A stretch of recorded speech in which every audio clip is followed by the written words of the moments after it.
आग की लपटें सिर्फ लकड़ी और पत्थर नहीं जला रही थीं, वे सदियों की स्मृति को निगल रही थीं। वह स्थान जिसे लोग केवल एक इमारत समझते थे, असल में भारत की आत्मा का एक हिस्सा था। महाज्ञान पीठ।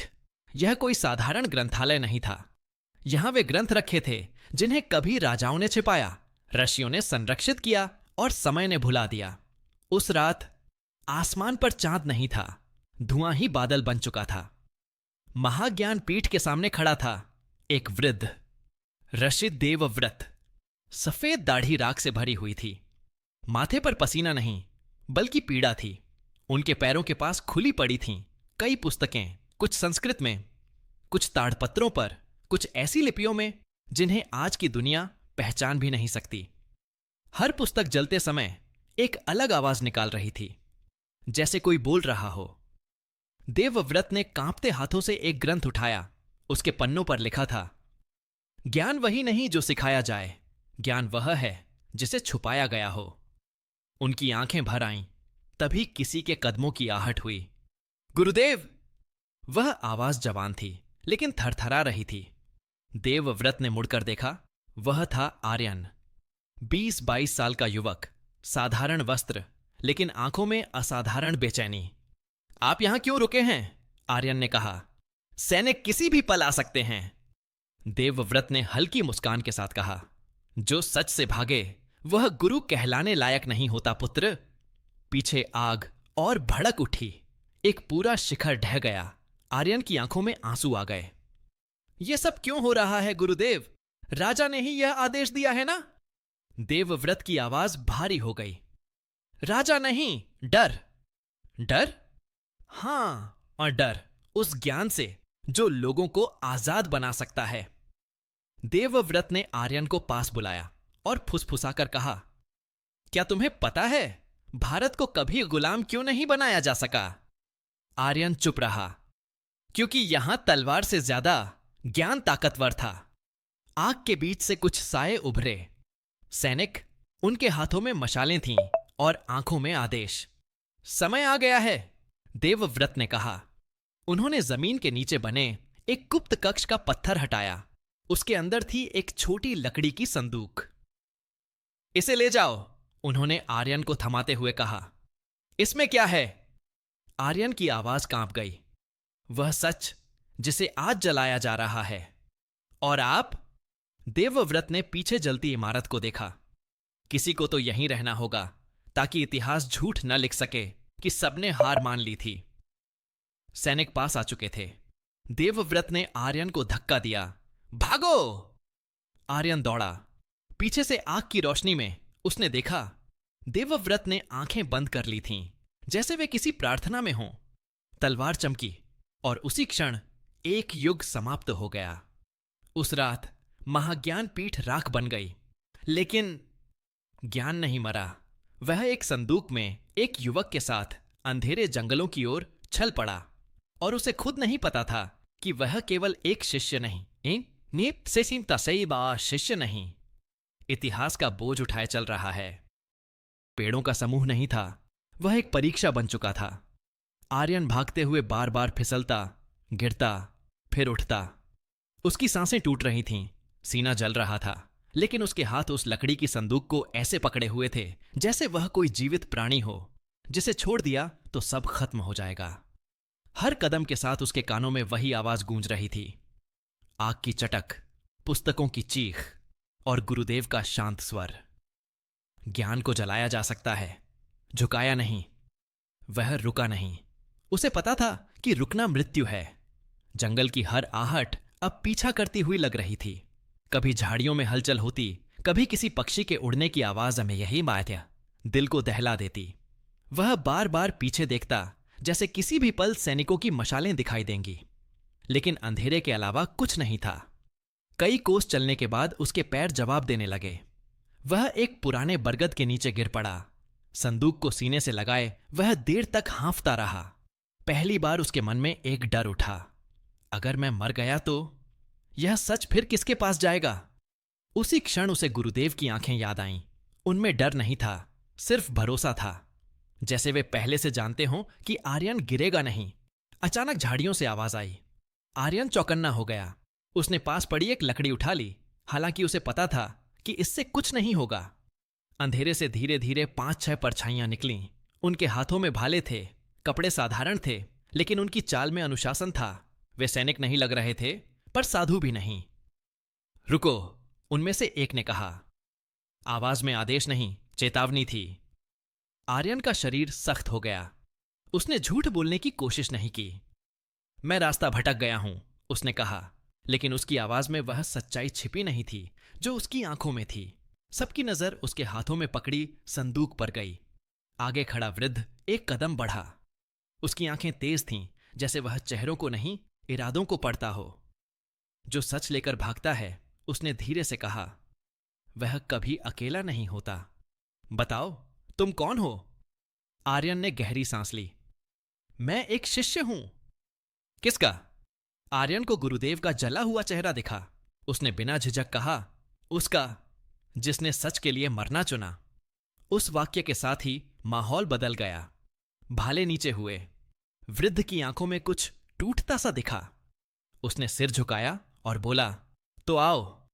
जंगल में सब भटकते हैं, लेकिन कुछ लोग सही जगह पहुंचते हैं। वे उसे अपने साथ ले चले। रास्ता इतना घुमावदार था कि आर्यन को लगा वह उसी जगह घूम रहा है। लेकिन थोड़ी देर बाद पेड़ों के बीच एक टूटी सी दीवार दिखाई दी। बाहर से वह जगह उजड़ी हुई लगती थी, जैसे वर्षों से कोई ना आया हो। लेकिन जैसे ही वे अंदर पहुंचे, आर्यन चौंक गया। दीपक जल रहे थे। दीवारों पर प्राचीन चिन्ह बने थे। कुछ लोग ताड़पत्रों पर लिख रहे थे, कुछ ध्यान में बैठे थे।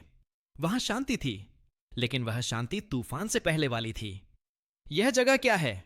आर्यन ने धीमे से पूछा। वृद्ध ने कहा, यह उन लोगों का घर है जिन्हें इतिहास ने मिटा दिया, लेकिन सच ने बचा लिया। रात गहराती गई। अंततः सब एक बड़े कक्ष में इकट्ठा हुए। बीच में वही संदूक रखी गई। सबकी नजरें उस पर थीं, जैसे वह लकड़ी नहीं, कोई जीवित रहस्य हो। वृद्ध ने आर्यन की ओर देखा और कहा, इसे खोलने का अधिकार तुम्हारा है, क्योंकि बोझ भी तुम्हारा है। आर्यन के हाथ कांप रहे थे। उसने ढक्कन खोला। अंदर रखी वस्तुएं साधारण दिखती थीं, लेकिन उनका वजन असाधारण था। पहला ग्रंथ खुलते ही जैसे हवा भारी हो गई। पहले पन्ने पर लिखे शब्दों ने सबको चुप करा दिया। यह इतिहास नहीं है, यह वह सच है जिसे इतिहास बनने नहीं दिया गया।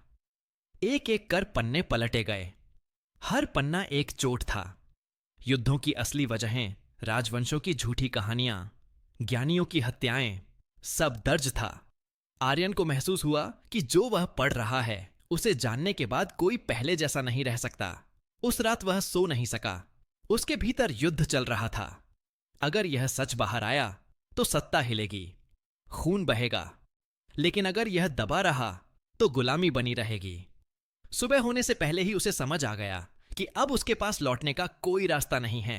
तीसरे दिन हमला हुआ। बिना चेतावनी, बिना शोर। तीर अंधेरे से आए। पहला आदमी गिरा, फिर दूसरा। चीखें गूंज उठीं, आग लगी। इतिहास खुद को दोहरा रहा था। आर्यन भागा, लेकिन इस बार वह सिर्फ बचने के लिए नहीं भाग रहा था।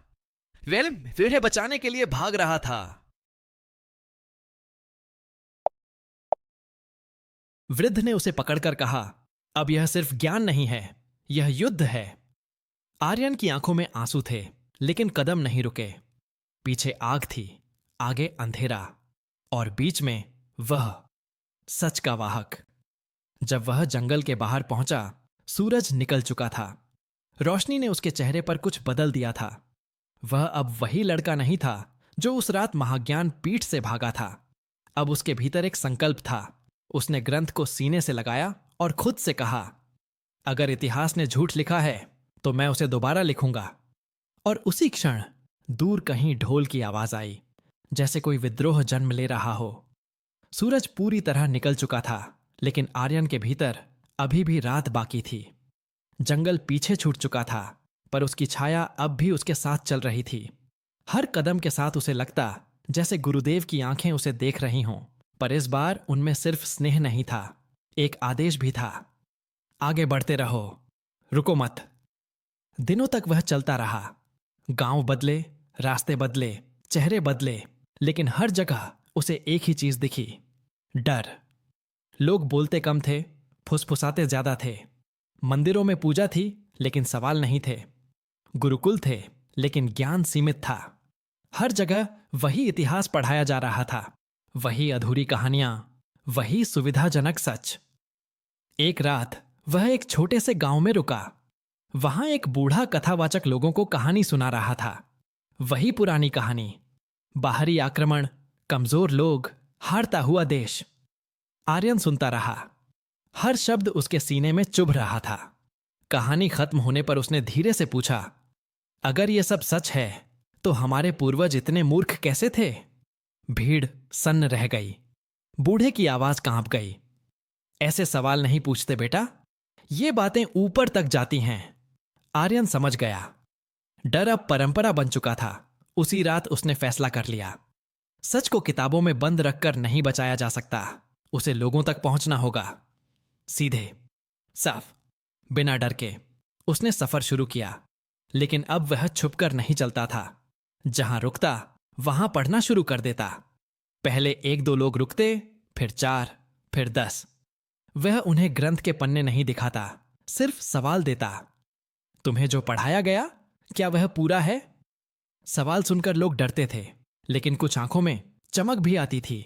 धीरे धीरे खबर फैलने लगी, सत्ता तक भी। एक दिन उसे पकड़ लिया गया, बिना शोर, बिना मुकदमा। उसे एक पत्थर की कोठरी में डाल दिया गया। अंधेरा, नमी और सन्नाटा। पहली बार आर्यन अकेला था, सचमुच अकेला। उस रात वह टूटा। उसे गुरुदेव की याद आई, महाज्ञान पीठ की आग, आश्रम की लपटें। उसने पहली बार खुद से पूछा, क्या यह सब व्यर्थ था? उसी अंधेरे में उसे किसी की आवाज सुनाई दी, क्या सच भारी लग रहा है? आर्यन चौंका। कोठरी के बाहर एक व्यक्ति खड़ा था, चेहरा ढका हुआ। कौन हो तुम? वही जो तुम बनते जा रहे हो, उस व्यक्ति ने कहा। एक सवाल। उसने ताला खोला। भागो, अभी। क्यों? क्योंकि सच को मारने से पहले वे उसे इस्तेमाल करते हैं, और तुम अभी उनके लिए जिंदा जरूरी हो। आर्यन बाहर आया।